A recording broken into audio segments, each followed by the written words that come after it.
इस कार्यक्रम के पुण्यार्जक हैं श्री नितिन सेठी जी, श्रीमती दीपाली सेठी जी, इंदौर।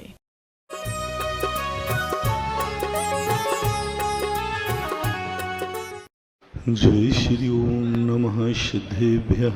जय श्री ओम नमः सिद्धेभ्यः। जय श्री ओम नमः सिद्धेभ्यः।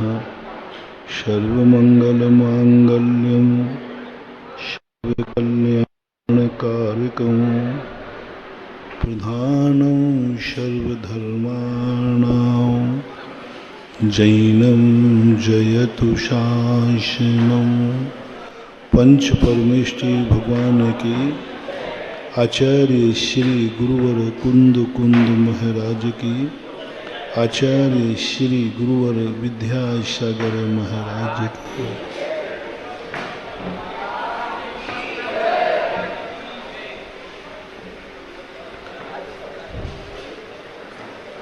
वह समर्थवान शक्ति जो हमारे अंदर विद्यमान होकर के भी हम उसका उपयोग नहीं कर पा रहे। हम पूरी बहुत बड़ी शक्ति के मालिक हो गरीब बने हुए हैं। हमारी खुद की हवेली, उसी के सामने हम भीख मांग रहे हैं।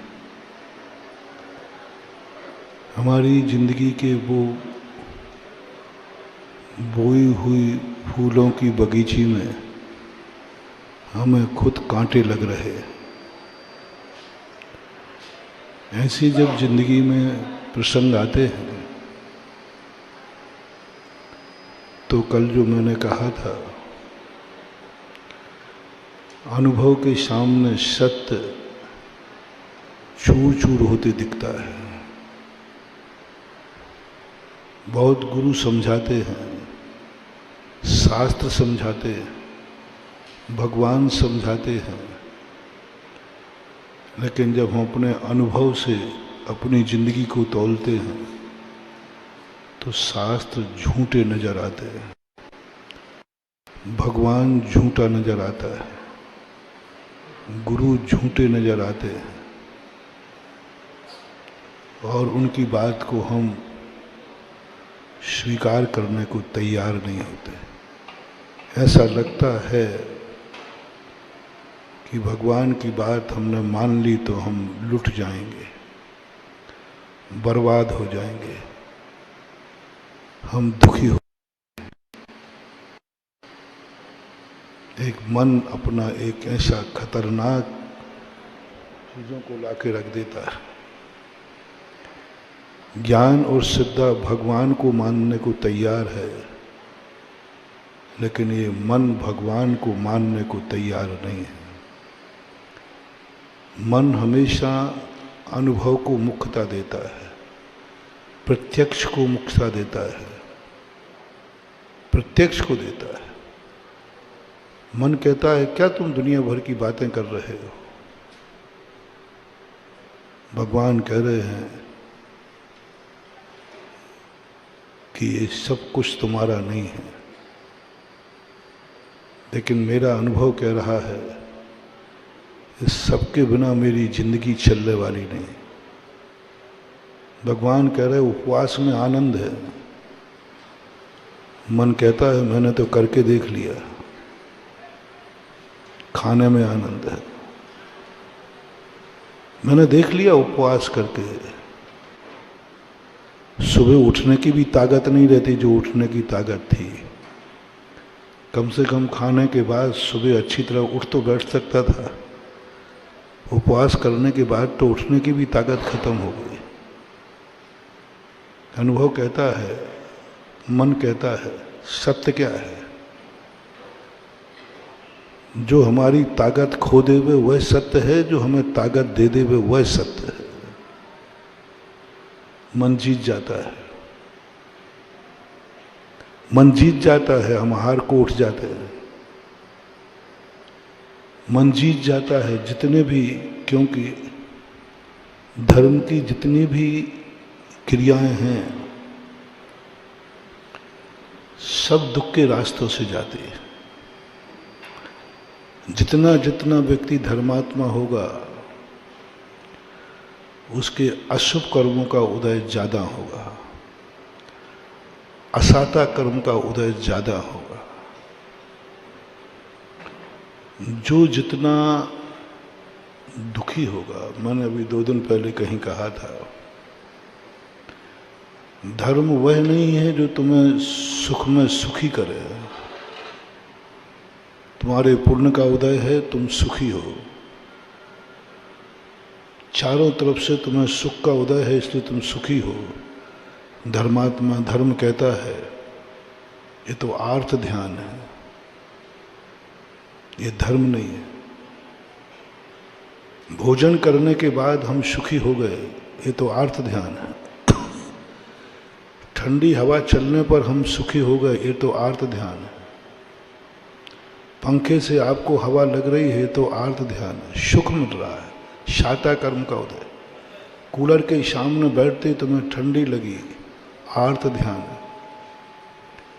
जितने जितने पुण्य कर्म के उदय से वस्तुएं मिलती हैं, यदि उनको हमने सुख मान लिया तो हमारा पतन है, हम धर्म से दूर भागेंगे और आर्त ध्यान में फंसेंगे। रिपीट करता हूं, जब जब हमारे पुण्य कर्म के उदय से नौ कर्म की उपलब्धि हो और हम जब जब इसको सुख मानेंगे, तब तब हम धर्म से दूर भागेंगे। पुण्य कर्म के उदय को सुखी मनाना, ये तो रौद्र ध्यान है। पुण्य कर्म के उदय में आनंद मनाना, मैं कितना स्वस्थ हूं, आर्त ध्यान है। मेरे घर में परिवार में सब मेरे अनुकूल हैं, आर्त ध्यान है। मेरे घर में खूब धन दौलत है, ऐसी अनुभूति आ जाना, आनंद मनाना, आर्त ध्यान है। पुण्य कर्म के उदय में जब भी आनंद मनाओगे, आर्त या रौद्र ध्यान आएगा। तुम बहुत बलवान हो, शक्तिमान हो, तुम्हें आनंद की अनुभूति हुई, मुझे कोई कुछ नहीं बिगाड़ सकता,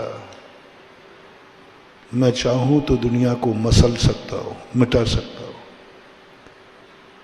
हिंसा आनंद है, बलवान है, शक्ति है, सारी दुनिया को वो मिटा सकता है, इतना पुण्य उसका उदय है, कोई उसका सामना नहीं कर सकता। किसी में ताकत नहीं दुनिया में जो उसका सामना कर सके। ऐसी शक्ति यदि आपको और हमें मिल गई है, ऐसा पुण्य का उदय है हमारा, कोई कुछ नहीं बिगाड़ सकता। सारा जगत एक तरफ खड़ा हो जाए तो भी मेरा कुछ भी नहीं बिगाड़ पाएगा। ऐसी अनुभूति यदि हमें आ गई और मैं चाहूं तो दुनिया को सारे को नाश कर सकता हूं, मिटा सकता हूं, ऐसा पुण्य का उदय मेरा है। सारी दुनिया को मैं मिटा सकता हूं, दुनिया मेरा कुछ भी नहीं बिगाड़ सकती। ऐसी अनुभूति आ गई तो रौद्र ध्यान है, समझ लेना नरक गति का बंद चालू हो गया। तुमने अपने पुण्य के उदय में आनंद मना लिया। मैं इतनी कुशलता से झूठ बोलता हूं, कोई मेरे झूठ को पकड़ ही नहीं सकता। झूठ बोलना पाप नहीं है, इतना बड़ा पाप नहीं है। हिंसा हो जाए इतना बड़ा पाप नहीं है, हिंसा तो होती रहती है। बहुत कल मैंने कहा था, हिंसा तो श्वास लेने में भी हो रही, हिंसा तो होती रहेगी। हिंसा से ना तो मुनिराज बच पाएंगे, ना तीर्थंकर बच पाएंगे, कोई नहीं बच पाएगा।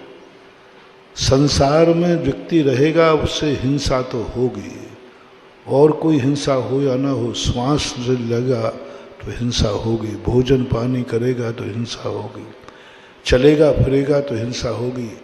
यूं हाथ उठाया, अनंत जीव मारे बिना ये हाथ नहीं उठ सकता। मैंने कोई गलत हाथ नहीं उठाया मारने को,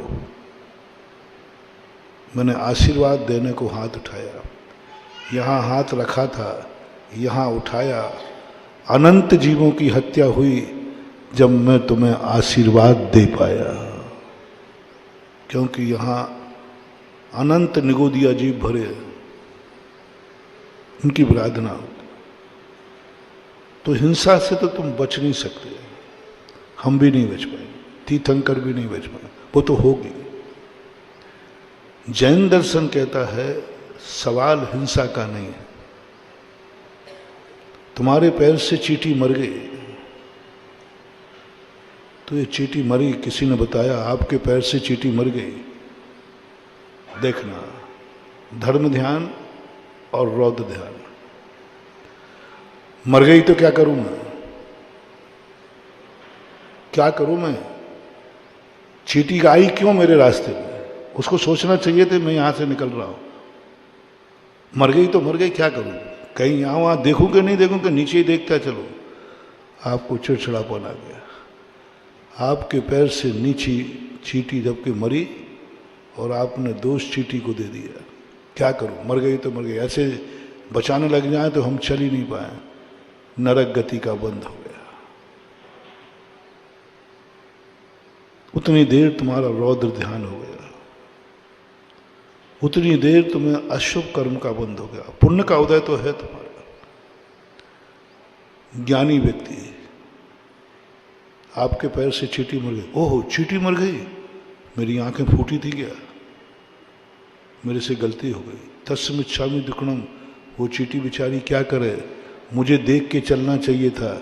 चींटी दोनों से मरी, एक ने देवगति का बंद किया, एक ने नरक गति का बंद किया।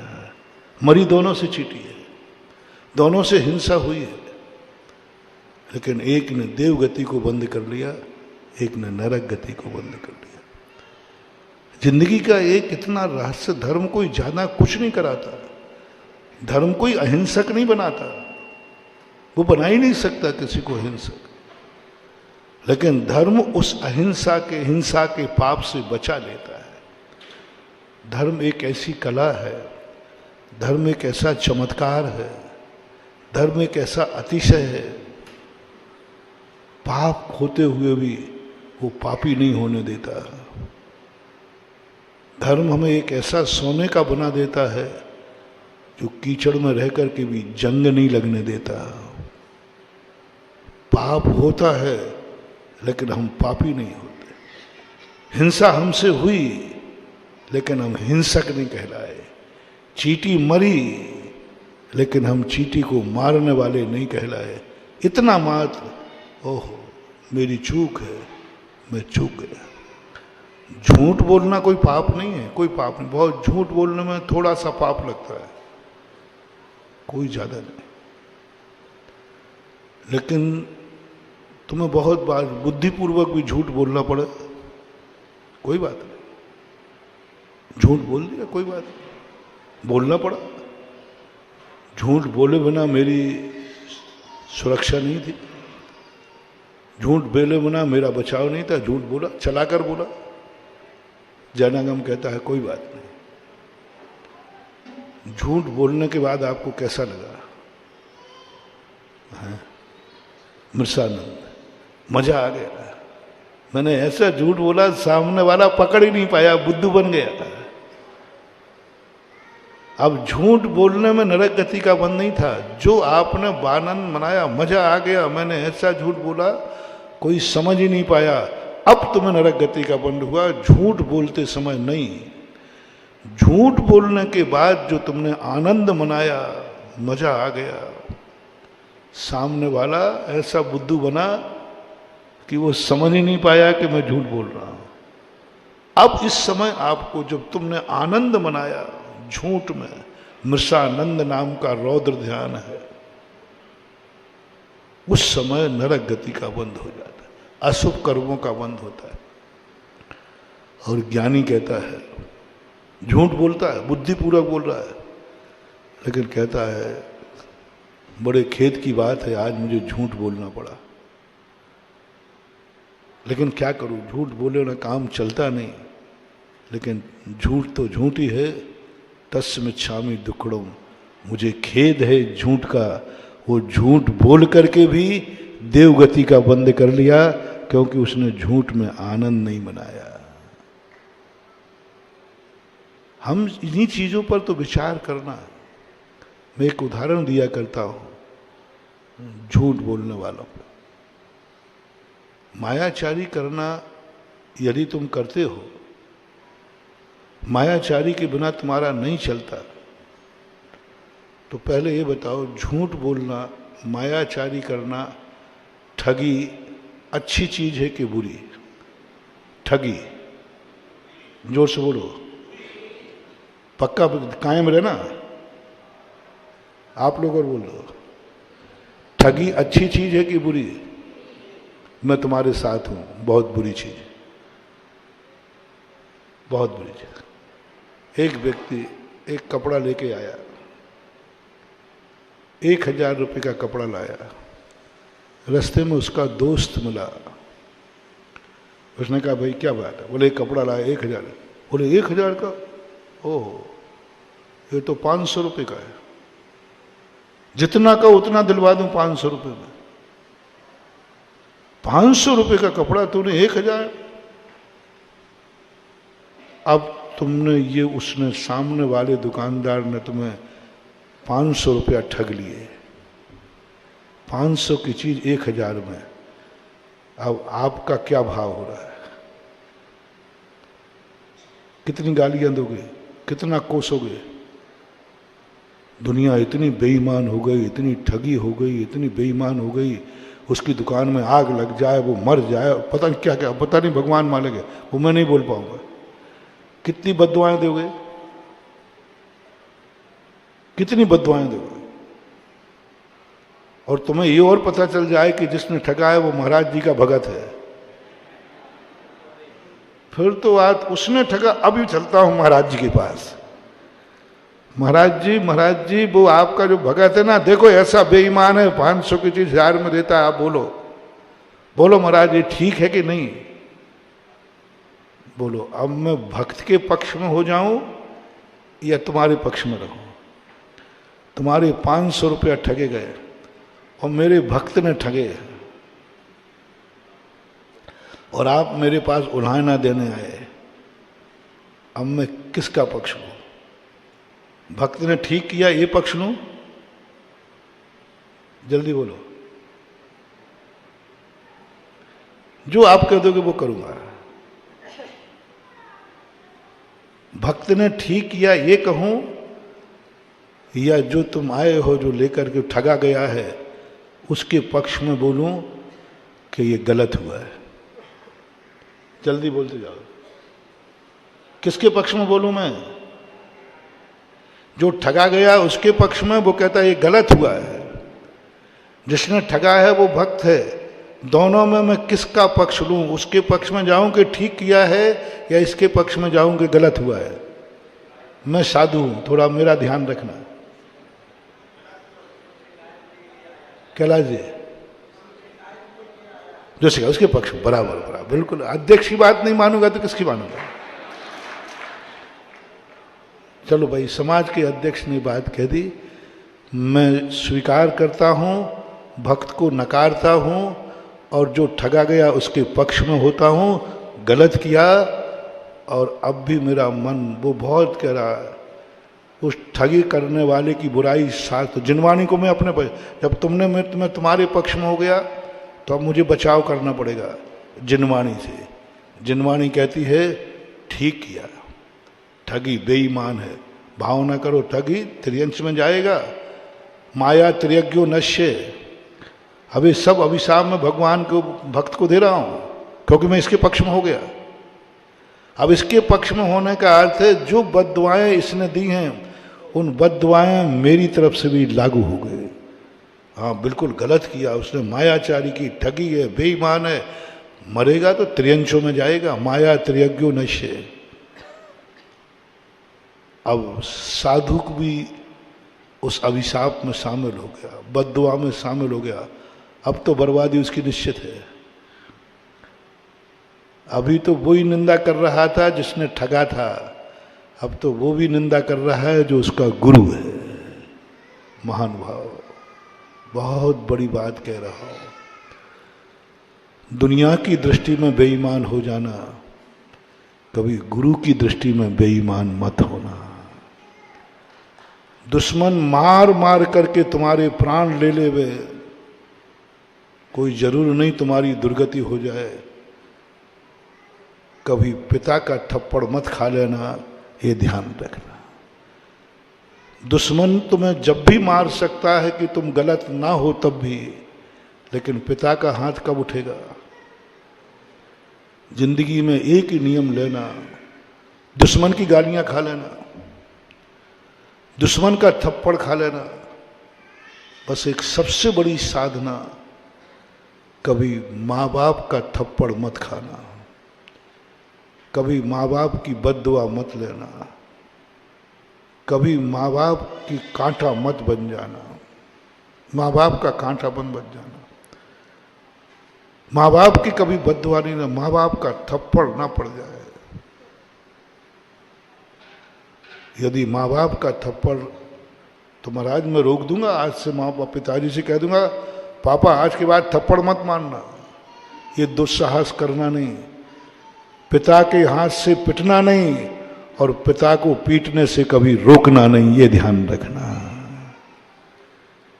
पिता को कभी रोकना नहीं पीटने से। कभी पिता तुम्हें गाली दे तो उनका मुंह बंद मत करना, कभी तुम्हें पापी कहे तो मुंह बंद मत करना। पिता पीटे तो कभी हाथ मत पकड़ना, आंख मत उठाना, ये मत कहना पिताजी बहुत हो गया। किसके कह रहा हूं? पिता के हाथ से पिटना नहीं है, और पिता पीटे तो बचने का कोई उपाय नहीं करना, उनका हाथ नहीं पकड़ना, और पिता के हाथ से पिटना नहीं है। इसका अर्थ है हमें सबसे पहले ध्यान रखना है कि मेरे कारण से मेरे माँ बाप को कभी, मेरे पिताजी मेरे माँ आशीर्वाद देने के लिए हैं, आज ऐसा मैंने क्या कर डाला जो आज आशीर्वाद थप्पड़ में बदल गया। माँ बाप का थप्पड़ मत आना, आशीर्वाद को थप्पड़ में मत बदल देना। माँ बाप कभी मारना नहीं चाहते, उनको मारना पड़ता है। दुश्मन मारना चाहता है, पीटना चाहता है बिना गलती के, माँ बाप ने। माँ बाप के हाथ का कभी अशुभ शब्द नहीं सुनना, और वो सुनाए तो कभी कान बंद मत करना। कान बंद, दोनों बातें शामिल। यदि पिता ने थप्पड़ मारने का हाथ उठा लिया है, समझ लेना तुम्हारे पाप का घड़ा फूट गया है। समझ लेना अब तुम्हारे विनाश का समय आ गया है। समझ लेना तुम्हारे पाप की अति हो चुकी है, क्योंकि आज पिता ने थप्पड़ मार दिया है। रोकना नहीं उनको, बस अपने आप को संभालना है, क्योंकि आज मेरे पिता ने थप्पड़ मारा है, इसका अर्थ है अब मुझे सुधर जाना चाहिए, अब मुझे सुधर। गुरु के हाथ का कभी पापी शब्द मत सुन लेना। गुरु कभी ये ना कह दे कि ये तू पापी है, और गुरु कभी पापी कहें तो उसको रोकना नहीं, उसको सुनना। सुनना। गुरु ने ये शब्द कहा है, इसका अर्थ अति हो चुकी है, पाप का घड़ा भर चुका है। उसके पहले हमें सावधान होना है। जैसे कल मैंने कहा था, गुरु की प्रशंसा सुनना नहीं, गुरु से प्रशंसा सुनना नहीं, गुरु की निंदा सुनने का प्रयास करना। आज कह रहा हूं, ऐसा प्रयास करो कि जिंदगी में गुरु निंदा ही ना कर पाए, क्योंकि गुरु की निंदा हमारी अति होती है। गुरु ने यदि हमें उंगली दिखा दी गुरु ने यदि हमें पापी कह दिया, गुरु ने यदि हमें धिक्कार कह दिया, समझ लेना हमारा सब कुछ मिट चुका है। अब नए सिरे से जिंदगी करना है, रोकना नहीं उनको, उनका वो शब्द ही हमारी जिंदगी, हमें चेतना है। माँ बाप को, गुरु को हमें रोकना नहीं है, माँ बाप और गुरु के आक्रोश होने पर हमें चेतना है, जागना है और करना है।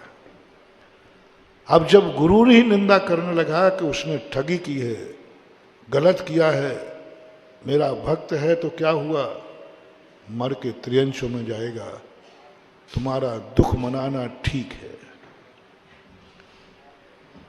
अब वो खुश हो गया जिसकी ठगी थी, अब तो बेटा महाराज जी भी मेरे साथ हैं, अब तो उसकी दुकान में आग लगेगी, अब तो वो बर्बाद होगा, क्योंकि महाराज किसके पक्ष में हो गए, जो ठगा गया था। होना ही चाहिए, जिनवाणी की भी आज्ञा है, शास्त्र भी कहते हैं सब तरफ से ठीक है। ठीक हुआ ना, फैसला सुरक्षित करो, इस फैसले को लॉक कर दो, वो होता है ना तुम्हारा लॉक करना है, इसको लॉक करो। कोई डिस्कशन, फिर कोई भूल चूक लेना देना हो, भक्त के पक्ष में कोई थोड़ा बहुत पक्ष लूं नहीं, क्योंकि मैं साधु हूं, लॉक करो। घर गए, रोटी खा लो, नहीं रोटी खाने में मन नहीं लगा, 500 ठगे गए, रोटी खा लो, मन नहीं लग रहा, मन बहुत बेकार हो गया, जो मिले वही कहते, देखे यार संसार इतना बेईमान हो गया, उसमें भी महाराज का भक्त हो, महाराज को भी तुम 100 बार सुनाओगे, तुम छोड़ोगे नहीं, बहुत आगे की खोपड़ी हो तुम। देखो भाई संसार बेईमान है, उसमें भी महाराज का भक्त, ये जरूर सुनाओगे तुम, जरूर पक्का है, तुम महाराज को बचाओगे नहीं, तुम वो नाम नहीं छुपाओगे कि महाराज का नाम नहीं चला कर कहोगे, मानो किसने ठगा है, वो महाराज का भगत जरूर कहोगे, 100 बार कहोगे, दिन भर कहोगे, जो आएगा उसको कहानी सुनाओगे, सुनाना भी चाहिए। 500 रुपया ठगे गए हैं, सीधा, महाराज आपको मालूम नहीं पसीने की कमाई है, कोई बात नहीं, मैं तो तुम्हारे साथ वैसे ही हो गया। तुम्हारे यहां शराबी की दुकान थी, शराब की, ज्वेलरी की, 4 बजे तक तुम्हारा मन बड़ा फीका रहा था। 4 बजे एक बेचारा देहात से एक व्यक्ति आया अपने बिटिया के लिए कुछ जेवर लेने के लिए, सीधा साधा था, भोला भाला था, जबलपुर में आया शराबी, और 1 लाख रुपए लेके आया। तुमने उसको 50,000 का माल 1 लाख में दे दिया, वो ले गया, और जैसे तुम 50,000 का माल 1 लाख में बिका, अब तुम्हारी स्थिति क्या है? मिर्सानंदी बात कर रहा हूं, बोलो, आनंद बोलो। इतना खुश, इतना खुश, दुकान जाकर, घर में जाकर बोलो आज क्या खाना है, बच्चों से कहा बेटा मांगो क्या मांगना है, आज 50 का माल 1 लाख में, ऐसा बुद्धू आया, 50 का माल। अब तुम्हारी खुशी का पार नहीं, तुम्हारे आनंद का पार नहीं है, भोजन में मिठाइयाँ बट रही हैं, जो मांगो मांग लो, 1 लाख रुपए में बिकाए 50,000 का माल। सावधान, किसान को भी कल पता चल गया कि सेठ जी ने मुझे, और उसने भी पता करते करते कहा कि ये सेठ जी तो महाराज जी के भगत है, पता कर लिया, और वो मेरे पास आ गया, महाराज जी आपके भक्त ने 50,000 का माल दिया 1 लाख रुपए में, अब मैं किसके साथ हो जाऊं सेठ जी? 500 ठगी होने पर उसकी दुकान पे तुमने आग लगवाई थी, तुमने 50,000 ठगे हो, मिठाइयां बांट रहे हो, 50,000 ठगने पर तुम खुश हो रहे हो? बोलो ठगी अच्छी चीज है कि बुरी चीज? अब बोलो। नहीं, 50,000 का माल 1 लाख में बिका है तुम्हारा, तुमने बेचा है। अब पूछो आत्मा से, यहां से है पाप, ना 500 पाप है ना 50,000 पाप है, 50,000 ठगे जाने तुमने माल बिकने पर, 50 का माल 1 लाख में बेचा। उस समय आपकी फीलिंग,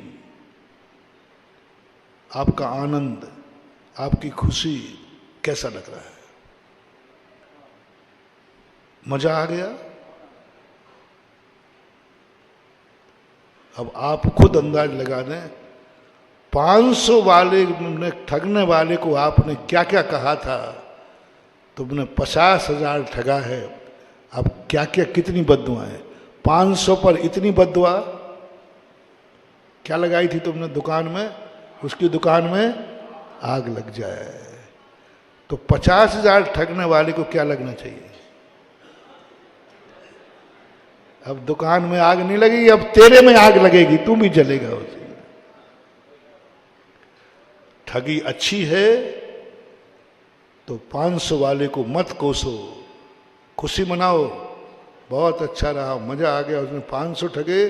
जब तक ये ठगी संसार में है तब तक महाराजों का सिक्का नहीं चलने वाला, मजा आ गया। और जाकर ठगी वाले को मिठाई बांटो, शाबाश तूने मुझे 500 रुपया ठगे। ठगी अच्छी है तो ठगे जाने पर खुशी मनाओ, और ठगी बुरी है तो दूसरे को ठगने के बाद रोने बैठ जाओ। धिक्कार है मुझे, मैं कैसा पापी। बेचारा किसान कर्जा लेके आया होगा, अपनी बिटिया की शादी के लिए लाया होगा, कैसे लाया होगा, क्या करे। मेरी बुद्धि मारी गई, मैंने 50,000 का माल 1 लाख में दिया। रो पड़ो। वो ना आ पाए उसके पहले तुम गुरु के पास आ जाओ, गुरु महाराज आज पाप हो गया, आज मन बड़ा बेईमान हो गया, बड़ा बेईमान हो गया, मैंने 50,000 का माल 1 लाख में बैठा, बचाओ मुझे इस पाप से। प्रतिक्रमण चले जाओ, तुम्हारा मृषानंद से बच जाओगे। और जब जब तुम थकते हो, खुशी मनाते हो, इसको बोलते मृषानंद। यही चौरी में लगा लेना, यही विषयानंद में लगा लेना, यही परिग्रह में लगा लेना, सब में एक ही लगा लेना। यानी पुण्य कर्म के उदय में जब जब तुम्हें आनंद की अनुभूति हो, समझ लेना हम धर्म से दूर भाग रहे। धर्म की जो परिभाषा मैंने खोजी है शास्त्रों में, दुख में खुश होना, असाता कर्म में खुश होना। जितना दुख आता जाए तुम्हारा आनंद बढ़ता जाए। इसलिए उपवास में ये मत कहना कि तुम्हें बहुत आनंद आएगा, नहीं, बहुत दुख होगा, गला सूखेगा, भूख लगेगी, गर्मी बढ़ेगी। महावीर स्वामी कहते ये सब कुछ होगा, बहुत असाता कर्म का उदय आएगा, लेकिन तुझे आनंद मनाना है दुख में। भूखे रह करके भी भोजन करने वाले से ज्यादा आनंदित होना है तुझे। एक भोजन करने वाले का आनंद और एक उपवास करने वाले का आनंद, तेरा आनंद भोजन करने वाले से अनंत गुना ज्यादा हो। दुख में आनंद मनाओ, दुख में आनंद, गरीबी में अमीरी का आनंद मनाओ, अभाव में सद्भाव की जिंदगी जियो।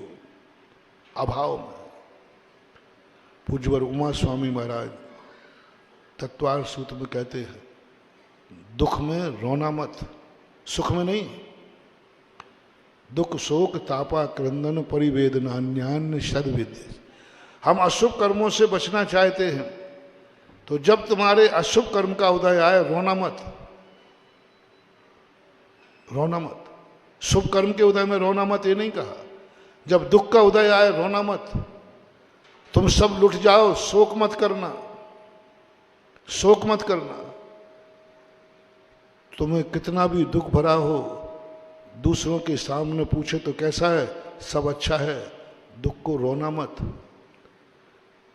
दूसरों को अपनी पीड़ा सुनाना मत, पी जाओ और चेहरे पर इतना आनंद बिखेरो कि सामने वाला समझ जाए कि इसको कोई दुख ही नहीं है और अंदर से दुख का पहाड़ टूटा है। जाओ, तुम्हारा अच्छा दिन आने वाला है। अंदर किसका है? दुख का पहाड़ टूटा है, लेकिन तुमने प्रयास किया मैं अपना दुख किसी को बताऊंगा नहीं, क्योंकि मैं तो दुखी हूं, सामने वाला भी दुखी हो जाएगा। फॉर एग्जाम्पल, एक छोटा सा एग्जाम्पल देता हूं। आपको सिर दर्द कर रहा है रात्रि में, आपको नींद नहीं आ रही, आपके बाजू में कोई सो रहा है, वो घर्राटे ले रहा है। किसी ने कहा महाराज जी मैं थोड़ा सा, मेरी दवाइयाँ कुछ अलग है, पूर्ण आयु में भी दवाई है लेकिन मेरी भी एक पूर्ण आयु है, मेरी दवाई थोड़ी अलग है, मैं रोग को ठीक नहीं करता, ये रोग कितने दिन टिकेगा ये जरूर बता देता हूँ। ठीक तो पूर्ण आयु करेगी, ठीक तो पूर्ण आयु की दवाई करेगी, लेकिन मैं ये बता दूंगा कि ये रोग कितने दिन टिकेगा और यह ठीक होगा कि नहीं होगा। एक उदाहरण देता हूं। महाराज जी मेरा बहुत सिर दर्द करता है, नींद ही नहीं आती। कोई बात नहीं, तुम्हारे बाजू में कोई सो रहा है घर्राटे लेकर और तुम्हारा सिर दर्द कर रहा है, बिल्कुल नींद नहीं आ रही, तुम्हें कैसा लग रहा है?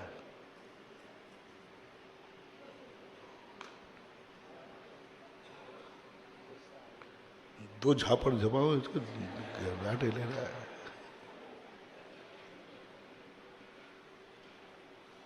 गुस्सा आ रहा है, उसके घर्राटे पे आपको गुस्सा आ रहा है, उसको इसको सोने की पड़ी है, मैं मर रहा हूं। जाओ, तुम्हारा सिर दर्द ठीक नहीं होगा, तुम्हारी अभी कई रातों में नींद हराम होगी, कई रातें नींद हराम होगी, क्योंकि तुम्हें सोने वाले का पुण्य का उदय तुम्हें सहन नहीं हो रहा है। लो, दवाई तुम्हें काम करेगी कि नहीं करेगी? बहुत सिर दर्द हो रहा है, चीख निकलने वाली है और तुमने मुंह को हाथ लगा दिया, दबा दिया। क्यों? क्योंकि मेरे तो अशुभ कर्म का उदय है ही, कहीं मेरे चीख से इस पुण्यात्मा की नींद खराब ना हो जाए, मुंह दबा लिया। जाओ, सुबह तक तुम्हारा सिर दर्द ठीक होने वाला है, कल नींद आ जाएगी। मुंह दबा लिया तुमने, चीख निकलने वाली थी, इतना तेज दर्द था कि रोने ही वाले थे, लेकिन तुमने मुंह किस लिए पकड़ लिया? बोलो ना, अपने दर्द को दबाने के लिए नहीं। ये पुण्यात्मा है, ये पुण्यात्मा है, कहीं मेरे कारण इसकी नींद खराब ना हो जाए। तुमने उसके नींद के कारण से अपनी चीख रोक ली। जाओ, तुम्हारा दुख बहुत जल्दी दूर होने वाला है और तुम खुशी मनाओ। धन्य है, मैं भली पुण्यात्मा हूं कि नहीं, लेकिन मेरे पास सोने वाला पुण्यात्मा है, ये मेरा भाग्य है। एक गरीब व्यक्ति से कहा, और आज मैं बहुत, मेरे बाजू में रहने वाला अमीर आदमी है और मैं गरीब हूं। मैंने कि बस तुम एक कहना शुरू कर दो।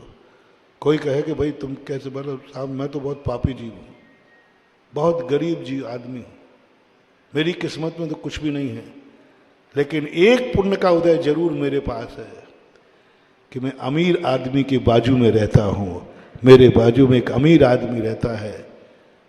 मैं तो पापी हूँ, लेकिन मेरे बाजू में पुण्यात्मा रहता है। मैंने तो पूर्व जन्म में पाप किए हैं, व्यसन किए हैं, धन का दुरुपयोग किया है, लेकिन मैंने इतना जरूर पुण्य किया है, मेरे बाजू में एक जन्म जन्म का दानी पुण्यात्मा रहता है, इतना पुण्य जरूर मेरा है। उस बाजू वाले को तुम अपना सगुन मान लो। कितना अंतर आया? मैं तो पापी हूँ, मैं तो बहुत पाप किए तब गरीब हुआ, लेकिन एक पुण्य जरूर किया है, मेरे बाजू में एक पुण्यात्मा रहता है, क्योंकि उसकी हवेली है, उसकी हवेली है। उसने जरूर दयोदय चेत क्षेत्र में एक आहारशाला में फ्लैट बनाया होगा, उसने जरूर किसी मंदिर में भगवान का मंदिर बनाया होगा, उसने जरूर किसी संतशाला बनाई होगी, उसने जरूर किसी गौशाला में गौशाला का सेट बनाया होगा, इसने जरूर किसी को छाया दी होगी, जरूर ये पुण्यात्मा है। और जो जन्म जन्म का पुण्यात्मा है बस मेरे लिए सगुन है। हर गरीब अमीर को सगुन मान ले, हर गरीब को अमीर मिले तो ईर्ष्या से मत जलो, सगुन मानो, शुभ मानो, क्योंकि मेरे लिए सगुन है, शुभ है। सवेरे उठ करके मैं अपने अमीर को देखता हूँ, अमीर की हवेली देखता हूँ, बस उसको सगुन मान लो, शुभ मान लो। और ये मानो कि मैं जरूर पापी हूँ लेकिन मेरे पड़ोस में पुण्यात्मा रहता है। 6 महीने आप ये कर लीजिए, 6 महीने कर लीजिए, अंदर दिल से अमीर को देखकर खुश हो जाइए, अमीर को देख करके पुण्य का उदय मानिए। अमीर दिखते ही तुम सगुन मान लीजिए, 6 महीने बाद तुम्हारी किस्मत बदलना शुरू हो जाएगी और तुम अमीरी की तरह गरीबी से ऊपर उठना शुरू हो जाओ। गुण शुभ प्रमोदम का मैंने सारे मंत्र तंत्रों की शक्ति देखी, कोई मंत्र मुझे ऐसा नहीं मिला जिस मंत्र के माध्यम से मैं गरीब को अमीर बना दूं, सुखी को दुखी बना दूं। कोई मंत्र नहीं मिला, कोई मंत्र ऐसा दुनिया में नहीं है। मेरे खोज है, एक मंत्र मैंने खोजा है, एक मंत्र मैंने जो अचूक है, जिसके लिए मैंने 6 महीने का समय दिया, करके देख लेना। अचूक मंत्र है जिसका नाम है गुण शुभ प्रमोदम। जो तुम्हें चाहिए है, जो तुम्हारे पास नहीं है, बस तुम्हें उसको खोजना है, वो किसके पास है। रिपीट करता हूं, मैं कोई सीमा नहीं बांध रहा हूं किसी चीज की। जो तुम्हें चाहिए वो तुम्हारे पास नहीं है। रिपीट करो, जो तुम्हें चाहिए वो तुम्हारे पास नहीं है। जो तुम होना चाहते हो वो तुम नहीं हो। जो तुम देखना चाहते हो वो तुम्हें देखने में नसीब नहीं है। जो तुम पाना चाहते हो वो तुम नहीं पा रहे हो। सीरियस केस है। लो मंत्र लो, शुरुआत करो। जो तुम्हें चाहिए है वो तुम्हारे पास नहीं है तो किसके पास है? तो वह किसके पास है? गरीब हो तुम तो अमीर कौन है? तुम गरीब हो तो फिर अमीर कौन है? अपना रोना बंद करो, ये गिड़गिड़ाना बंद करो। ना महाराज तुम्हें अमीर बनाएंगे, ना भगवान तुम्हें बनाएंगे, ना कोई माला बनाएगी, ना कोई जाप बनाएगी। तुम ये देखो, तुम गरीब हो तो अमीर कौन है? तुम अंधे हो तो नेत्र वाला कौन है? तुम दुखी हो तो सुखी कौन है? तुम बीमार हो तो स्वस्थ कौन है? तुम फेल हो रहे हो तो पास कौन हुआ है? बस उसको खोजो, उसको खोजो। तुम्हारा व्यापार नहीं चलता है तो फिर किसका चलता है? तुम्हारा व्यापार नहीं चलता तो फिर क्या सभी का नहीं चलता है? क्या सभी गरीब हैं? और जहां सभी गरीब हो महानुभाव, तो फिर दुख का आएगा। फिर सभी गरीब। दुख कब है?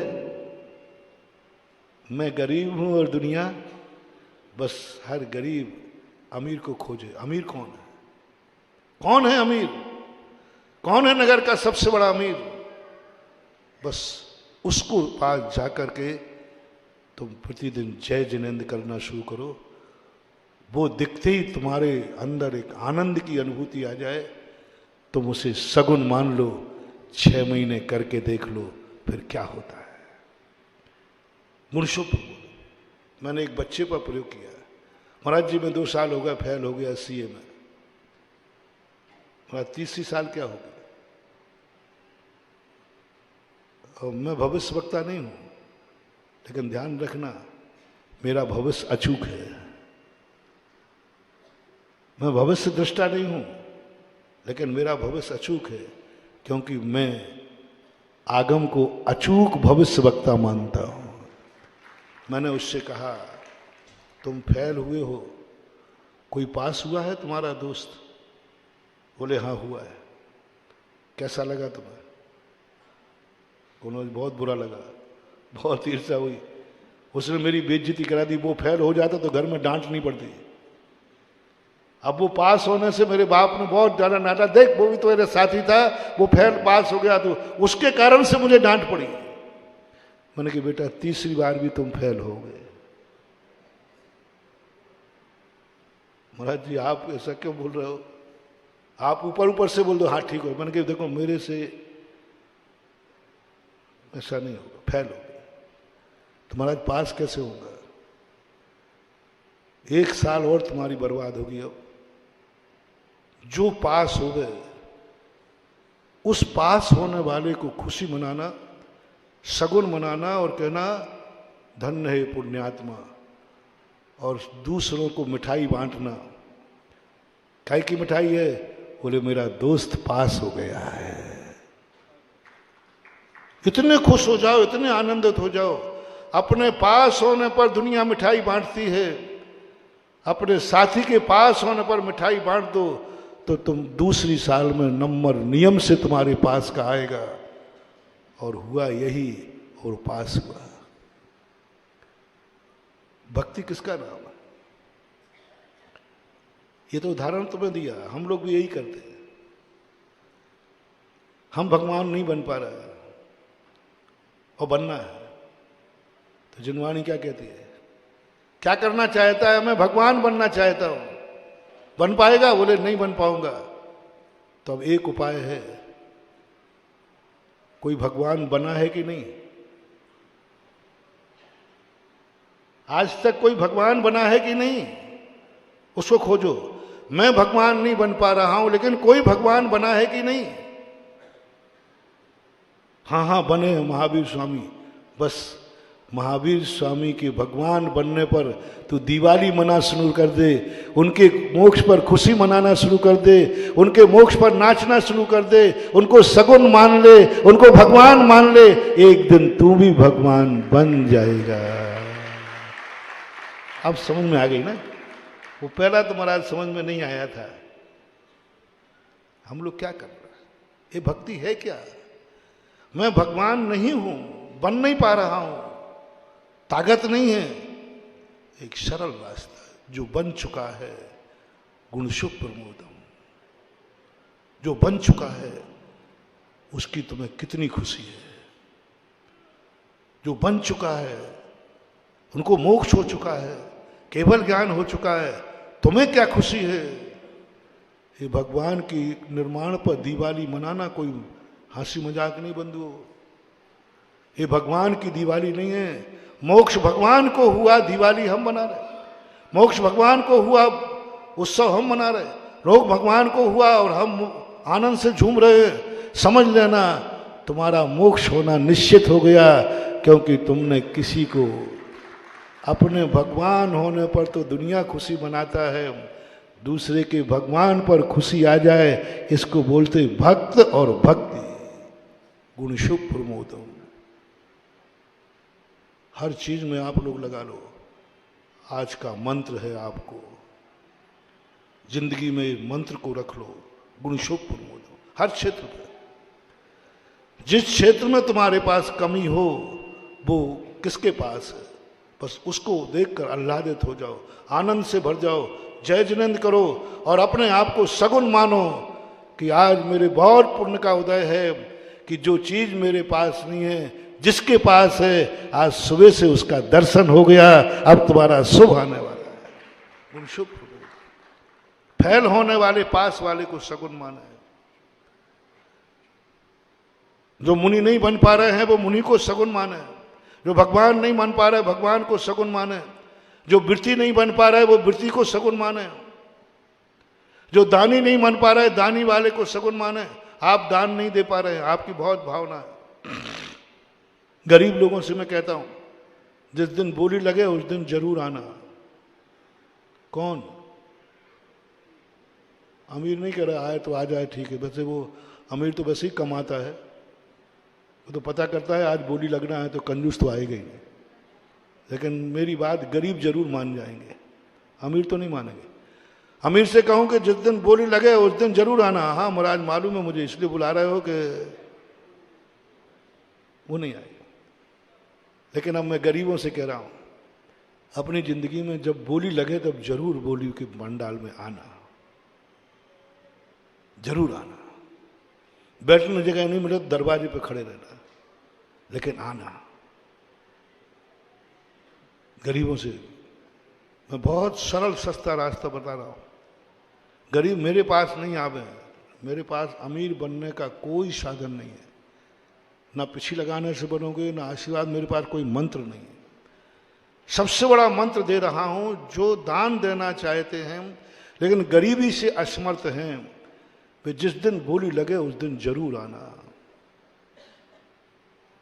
और बस तुम एकाग्र होकर, जिसके नाम से बोली टूटे, जब वो खड़ा हो तो उसका दर्शन करके धन कहना, जय जिनेन्द्र, धन्य दाता, धन्य पात्र, आज मेरे पुण्य का उदय है। ये है जन्म जन्म का पुण्यात्मा। कल पुण्य किया था, आज धन पाया, और आज धन पाकर पुण्य किया है, कल पुण्यात्मा बनेगा। ये त्रिकाली पुण्यात्मा का दर्शन करके मैं धन्य हो गया। जय जिनेन्द्र, उसको करके और चले जाओ, चले जाना। तुम्हें बोली नहीं मिलने वाली, तुम मात्र उसके दर्शन करने आना जो बोली लेगा।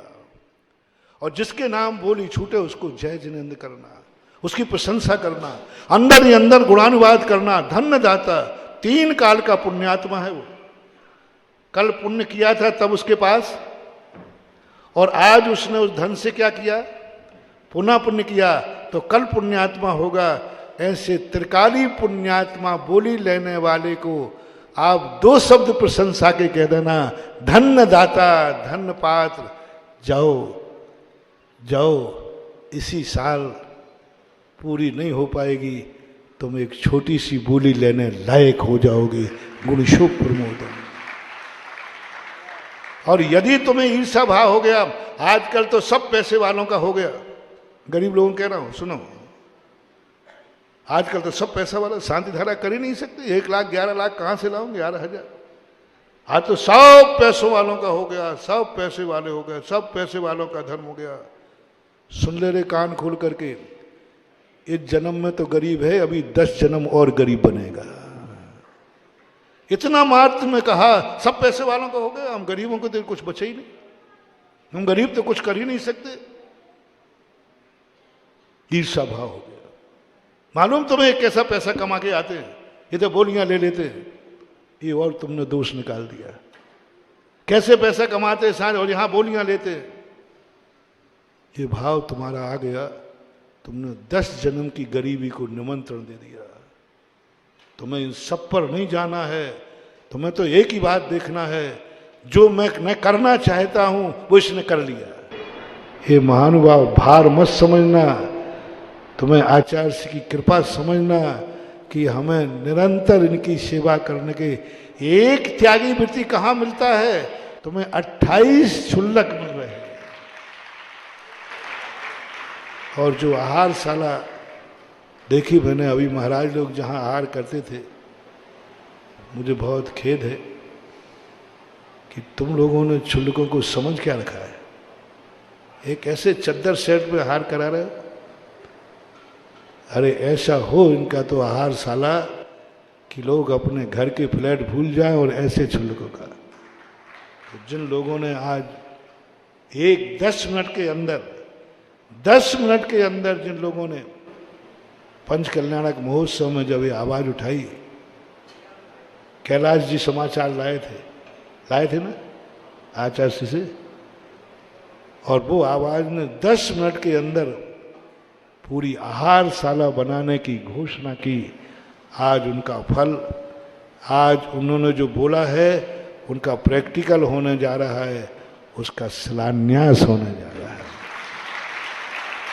जहाँ क्षुल्लक आहार करेंगे, कभी आचार्य महाराज आए तो संघ के चौके लगेंगे, साधु संतों के चौके लगेंगे, त्यागी वृत्ति आहार पर करेंगे। कितना बड़ा आवास दान है। तो इस युग में जो आचार्य श्री का सोच है, जो विचार है, आलोचना करने वाले तो आलोचना कर लेते हैं, लेकिन वे आलोचक एक दिन पछताएंगे।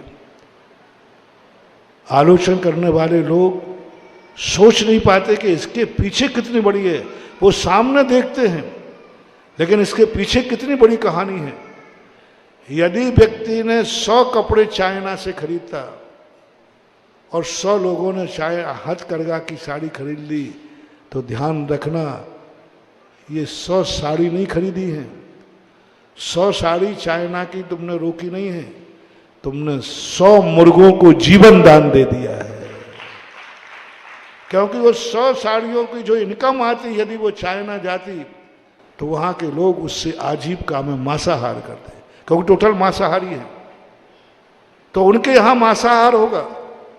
जब जब तुम चाइना की कोई चीज खरीदना, बस ये बात के खरीदना मैं जो खरीद रहा हूं इसकी प्रॉफिट से मांसाहार होगा, क्योंकि प्रॉफिट व्यक्ति खाने काम लेता है, आजीविका चलाता है, और वो सारी चीजें जाकर के वहां पर मांसाहार के काम आती।